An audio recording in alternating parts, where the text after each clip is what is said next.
Le cercle RH, comme chaque jour, avec un grand entretien aujourd'hui pour parler de l'entreprise Saint-Gobain. Vous connaissez la marque Saint-Gobain, évidemment. Alors, elle a plein d'autres petites marques. On ne sait pas forcément d'ailleurs que ces marques appartiennent à Saint-Gobain, mais derrière, il y a cette entreprise.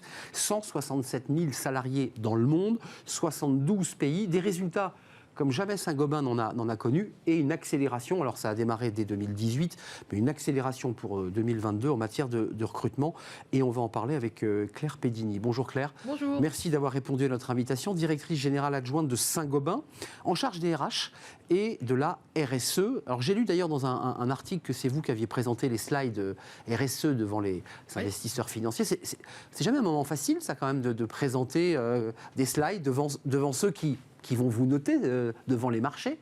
Comment ça s'est passé ? Écoutez, c'était un vrai plaisir. C'était un vrai plaisir parce que c'était un événement pour le nouveau comité exécutif de l'entreprise. Changement de présidence en juillet. Changement de direction générale. De direction générale. En juillet. Nouveau comité exécutif, en tout cas renouvelé, pas complètement nouveau intégralement, au 1er juillet. Et on s'est tous présentés devant la communauté financière donc le 6 octobre.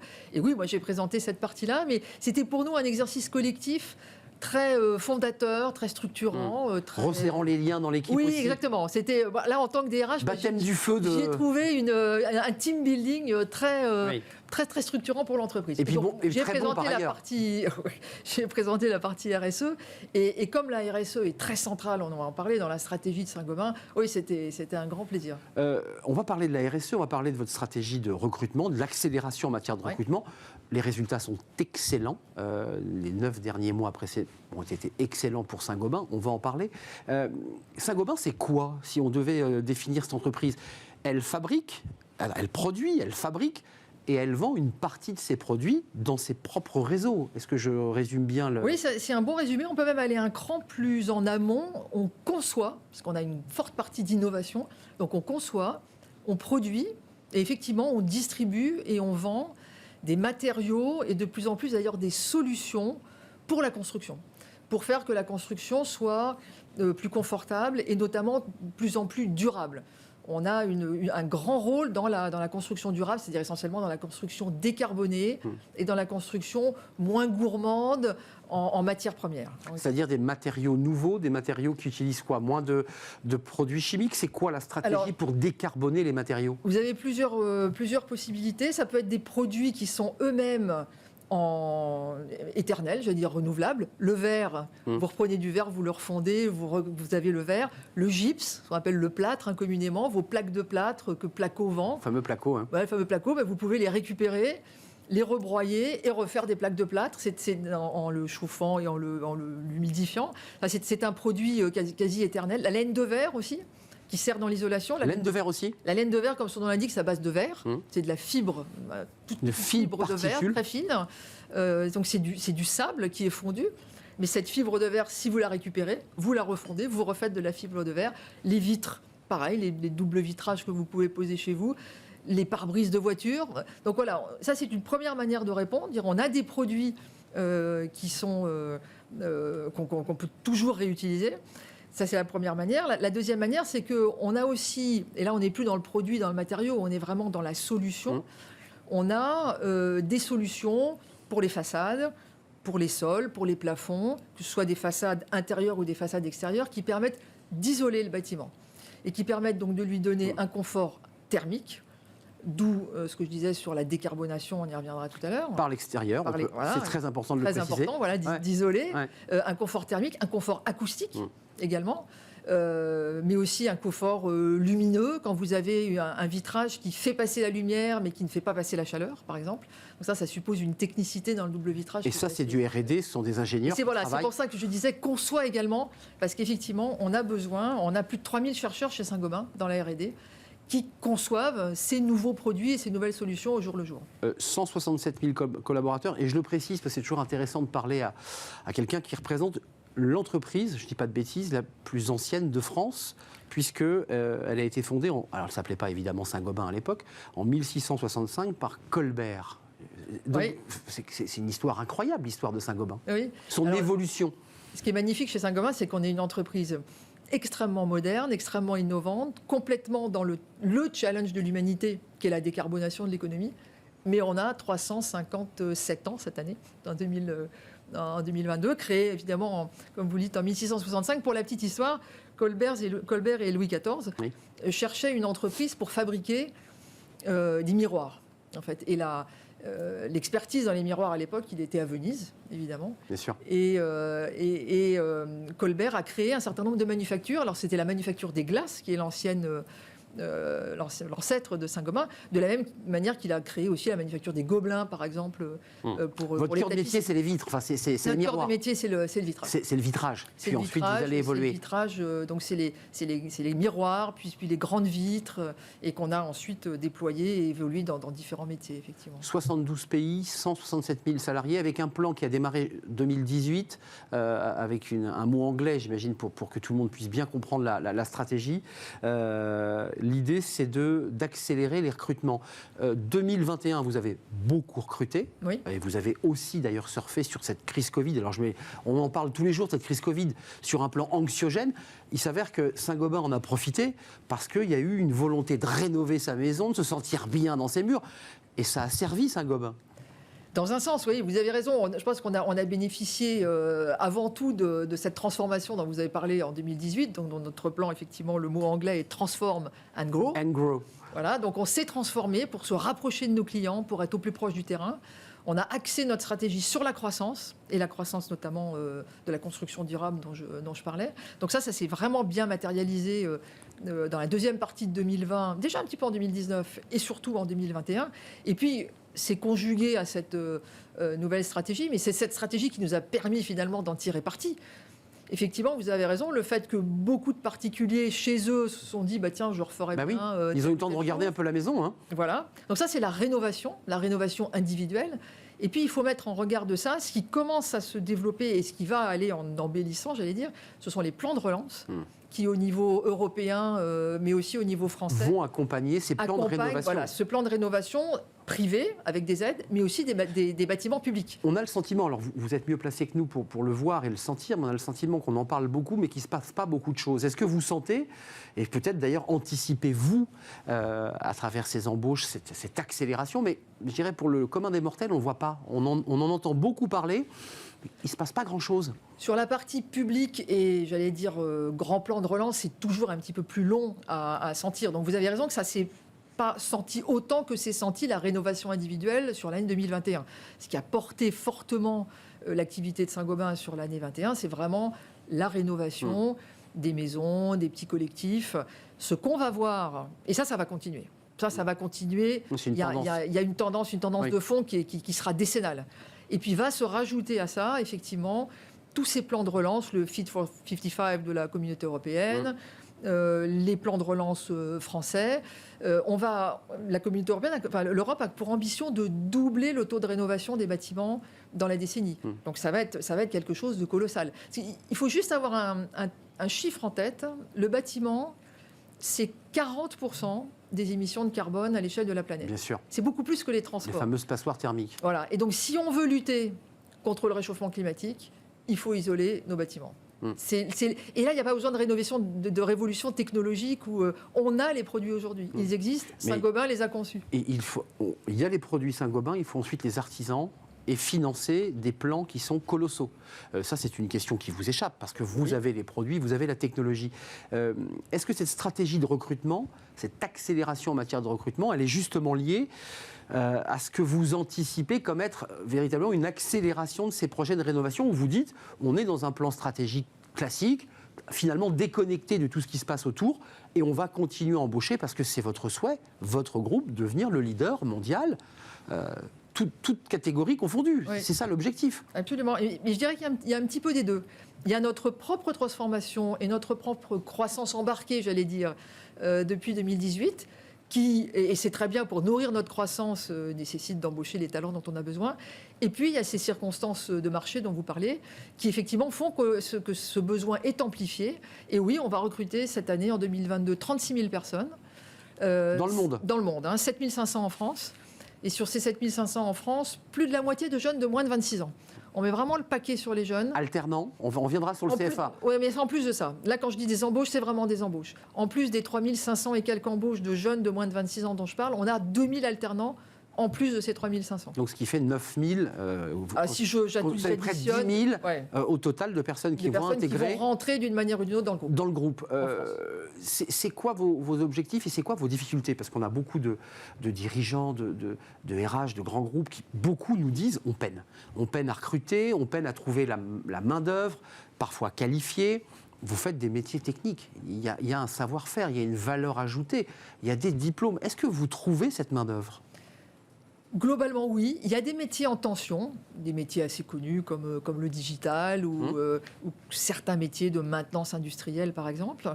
Donc là, on joue notre rôle d'employeur, on met en avant notre raison d'être, le sens de venir travailler chez Saint-Gobain, la maison exigeante et bienveillante, les parcours de carrière. On n'embauche pas pour un job chez Saint-Gobain. Les évolutions de carrière. Voilà, on embauche pour une évolution, pour un parcours. Ça, c'est la force d'un grand groupe. C'est la force d'un grand groupe. Et puis, là où on a quelques difficultés, vous parliez de CFA, j'ai effectivement créé il y a 2 ans, c'était en plein Covid, 2 CFA propres à Saint-Gobain. Et il y a un CFA qui porte sur la maintenance industrielle. C'est un métier en tension. Eh bien, on a créé notre propre CFA de maintenance industrielle et on espère pouvoir de ce fait embaucher là aussi des jeunes de nos propres CFA quand ils sortiront formés. Ça, ce sont des jeunes qui sortiront des CFA que vous avez créés, qui iront directement sur des sites de production Saint-Gobain, en France ou dans le monde, ou ce sont des jeunes destinés principalement au marché français?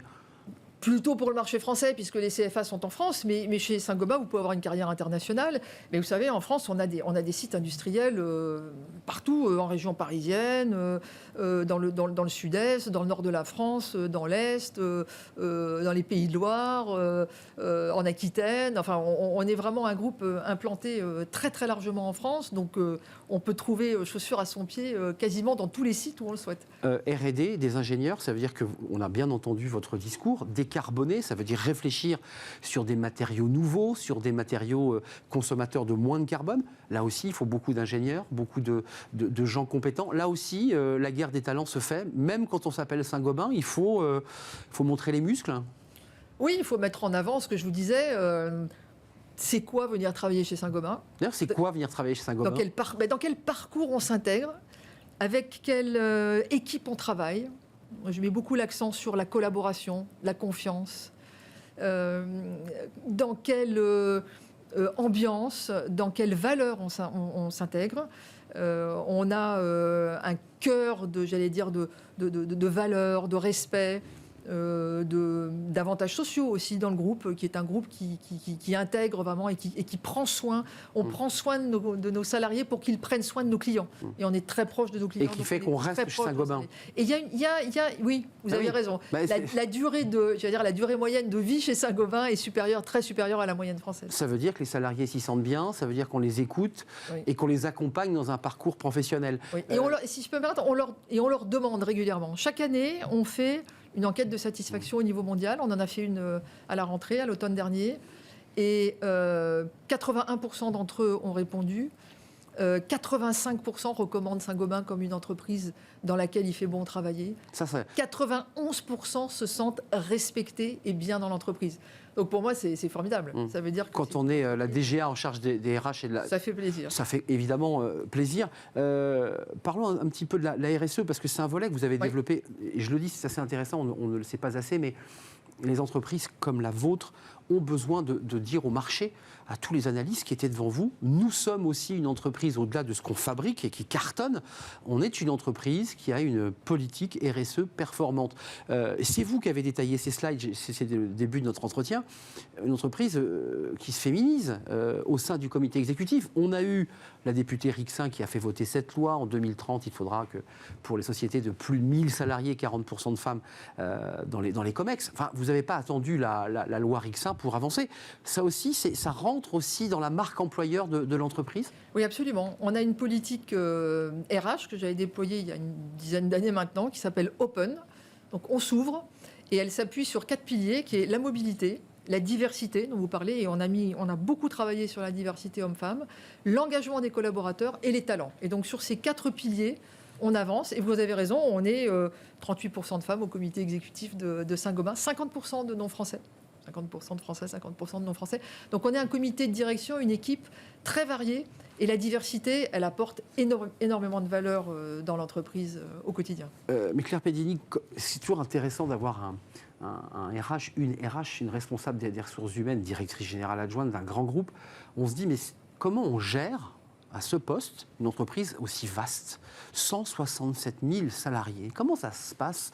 Comment tout ça remonte? Comment vous pilotez finalement cette entreprise? Comment ça se pilote? Et ça se pilote, d'abord ça se pilote en équipe. Et ça se pilote en faisant confiance. Parce que comme vous le dites, 167 000 personnes, moi je ne peux rien faire. C'est gigantesque. C'est juste impossible. Donc il faut, je crois que la première chose à faire, c'est donner un cap. Et le cap, c'est deux choses. L'esprit donc. C'est un sens. Pourquoi je suis là? Pourquoi je viens bosser tous les jours? Il faut que chaque salarié chez nous, on s'y attache vraiment, sache pourquoi il vient tous les jours travailler, quel est le sens de son travail personnel, et comment il s'inscrit dans le sens collectif de l'entreprise. Ça, c'est la première chose, donner du sens. C'est une forme de cap. Et le deuxième cap, c'est bien sûr la stratégie. On est le leader de la construction durable, et donc on participe à la décarbonation de la planète, et on est un atout pour l'enjeu de l'humanité. C'est comme ça que ça se pilote, et puis après, il faut mettre les bonnes personnes aux bons endroits, il faut s'appuyer sur elles, il faut s'appuyer sur des valeurs, comme je le disais, il faut être... extrêmement dur, je dirais presque, dans l'exigence de la qualité du travail, dans le respect des règles, et il faut être extrêmement bienveillant et accueillant. Et cet équilibre, cette alchimie fait qu'on arrive à avancer. La diversité, on a parlé des femmes. Alors on pense évidemment à des métiers du tertiaire, des cadres, mais est-ce qu'il faut aussi aller jusqu'à féminiser certains emplois industriels, puisqu'on l'évoque beaucoup sur ce plateau, et on va l'évoquer dans quelques instants sur les métiers du numérique où il y a très peu de femmes. Est-ce qu'il faut aussi, et Saint-Gobain a peut-être un rôle à jouer pour donner envie à des jeunes filles, des jeunes femmes, de s'engager sur, comme vous l'évoquiez tout à l'heure, la maintenance industrielle? Spontanément, les filles ne se dirigent pas vers ces carrières. Est-ce que ça vous semble utile? Est-ce que c'est une réflexion que vous menez? Oui, c'est une réflexion quand même. Vous avez raison. Là, typiquement, on a un peu plus de mal, mais on s'attache. Moi, je regardais au mois de décembre, qu'est-ce qu'on a nommé comme patron de site industriel dans l'année? Combien de femmes? Comment est-ce qu'on fait pour en avoir plus? Donc c'est quelque chose qu'on suit très précisément. Le gros du travail, il doit être fait en amont. Et là, on a un petit rôle à jouer. On va dans les écoles, dans les lycées, pour expliquer aux jeunes femmes que, comme les jeunes hommes, elles sont tout à fait capables de faire une spécialité sciences de l'ingénieur, et qu'il y a des métiers formidables derrière. Là, c'est vraiment avec les éducations nationales dans les différents pays qu'il faut qu'on travaille, parce que nous, on ne peut que, j'allais dire, prendre ce qui sort des écoles et des grandes écoles. Le gros du travail, il doit être fait avant, mais on fait notre part. Et puis, quand on a la chance que ces gens viennent chez nous, que ces jeunes femmes viennent chez nous, eh bien, on les aide, on les forme, on les développe, et on essaye de les promouvoir au même titre que leurs camarades masculins. De l'alternance, des CFA, de la formation finalement que vous prenez en charge, parce qu'on n'est jamais si bien servi que par soi-même, une politique RSE dynamique. L'année qui vient, l'année 2022, que je vous souhaite très belle d'ailleurs, parce que je ne vous ai pas présenté mes vœux, c'est quoi votre année? C'est une année de recrutement? C'est une année où on réoriente stratégiquement l'entreprise? Vous avez beaucoup parlé des enjeux environnementaux sur certains produits. C'est vrai que la laine de verre a souvent été décriée. Vous nous dites sur ce plateau, on peut la renouvelable. On peut la totalement renouvelable. Ça veut dire qu'il faut quand même éduquer les artisans et tous ceux qui travaillent avec vous à récupérer la laine de verre, ne pas la mettre en déchetterie. Comment on fait là concrètement? Là, vous touchez du doigt un deuxième sujet avec la décarbonation qui est essentielle dans la responsabilité sociale environnementale. C'est ce que vous transmettez aux salariés de Saint-Gobain. C'est ce qu'on appelle le recyclage, effectivement. Comment est-ce qu'on fait une économie qui fait une boucle? Et donc, il faut qu'on travaille là avec l'ensemble de la chaîne. Et là, Saint-Gobain joue son rôle, j'allais dire, de leader. On travaille avec toutes les parties prenantes, que ce soit nos fournisseurs, mais aussi les artisans. Vous disiez tout à l'heure, il faut des artisans, il faut les former. On forme des milliers d'artisans chaque année à l'efficacité énergétique, au recyclage. C'est essentiel. On met à disposition dans nos agences Point P, par exemple, en France, des bacs pour qu'on puisse trier les déchets de déconstruction ou de construction.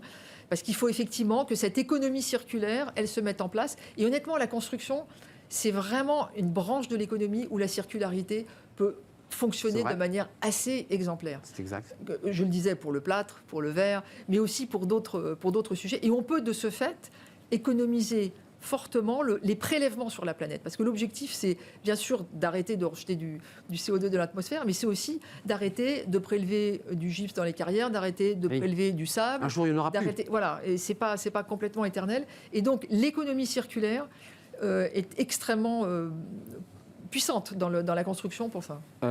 Année recrutement, on l'a dit, 36 000, c'est le chiffre, 7 500 en France, plus... faut-il le préciser, 2000 alternants, c'est important parce que c'est souvent des formations qui font qu'on reste dans l'entreprise. C'est franchement formidable. On les forme à sa main. Oui, et puis j'ai toujours un grand plaisir à discuter avec les alternants que je rencontre parce que ce sont des jeunes motivés, qui ont envie d'apprendre.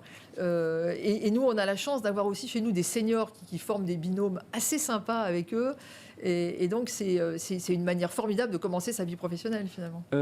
Juste un dernier mot, parce que c'est important ce que vous soulignez, l'idée que l'entreprise aussi, et j'imagine que vous faites...